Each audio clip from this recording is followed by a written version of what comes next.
इस साल का पहला प्रदोष व्रत मंगलवार को है, जिसे भौम प्रदोष के नाम से जाना जाता है।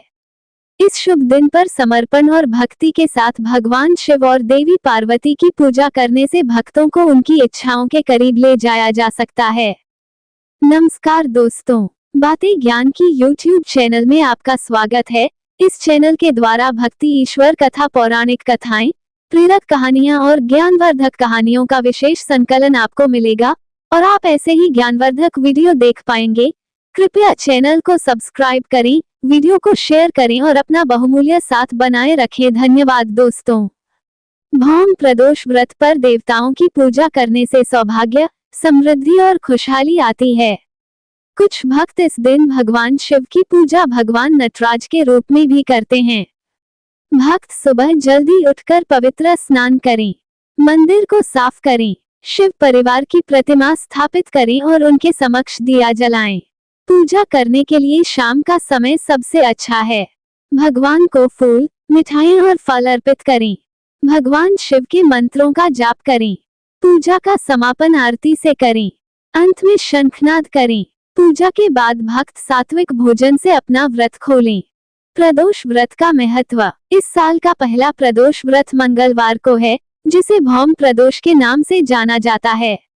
इस शुभ दिन पर समर्पण और भक्ति के साथ भगवान शिव और देवी पार्वती की पूजा करने से भक्तों को उनकी इच्छाओं के करीब ले जाया जा सकता है। भौम प्रदोष व्रत पर देवताओं की पूजा करने से सौभाग्य, समृद्धि और खुशहाली आती है। प्रदोष व्रत की कथा सुनने या पढ़ने से कभी दरिद्रता नहीं होती है। प्रदोष का व्रत एक बार में 11 या 26 प्रदोष तक ही रखा जाता है। इसके बाद इसका उद्यापन कर देना चाहिए। प्रदोष व्रत का उद्यापन हमेशा विधिवत तरीके से करना चाहिए। इस व्रत का उद्यापन हमेशा त्रयोदशी तिथि पर ही करें। उद्यापन करने से एक दिन पहले श्री गणेश की पूजा की जाती है और उद्यापन से पहले वाली रात को कीर्तन करते हुए जागरण करते हैं। अगले दिन सुबह जल्दी उठकर मंडप बनाएं और उसे वस्त्रों और रंगोली से सजाएं। इसके बाद ओम उमा महेश्वराय नमः और ओम शिवाय नमः मंत्र का 108 बार जाप करते हुए हवन करना चाहिए। हवन समाप्त होने के बाद भगवान शिव की आरती और शांति पाठ करना चाहिए। अंत में 2 ब्राह्मणों को भोजन कराएं और अपने इच्छा और सामर्थ्य अनुसार दान दक्षिणा देते हुए उनसे आशीर्वाद लेकर उन्हें विदा करें। इस विधि से किया गया प्रदोष व्रत का उद्यापन पूरा माना जाता है। मंगलवार के दिन आने वाले प्रदोष व्रत को मंगल प्रदोष या भौम प्रदोष कहते हैं। इसकी कथा इस प्रकार है।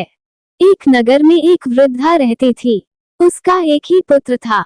वृद्धा की हनुमान जी पर गहरी आस्था थी।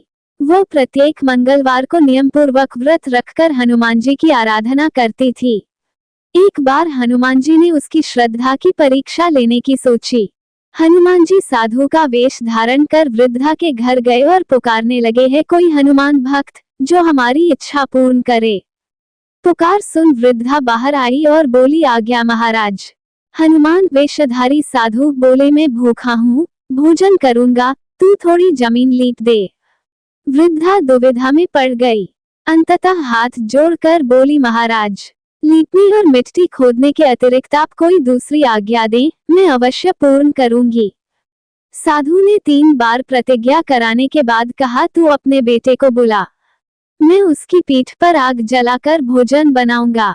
ये सुनकर वृद्धा घबरा गई, परंतु वह प्रतिज्ञाबद्ध थी। उसने अपने पुत्र को बुलाकर साधु के सुपुर्द कर दिया।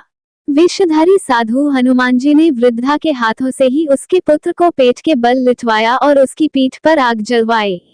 आग जलाकर दुखी मन से वृद्धा अपने घर में चली गई।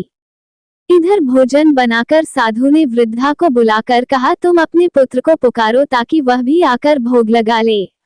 इस पर वृद्धा बोली, उसका नाम लेकर मुझे और कष्ट न पहुंचाओ।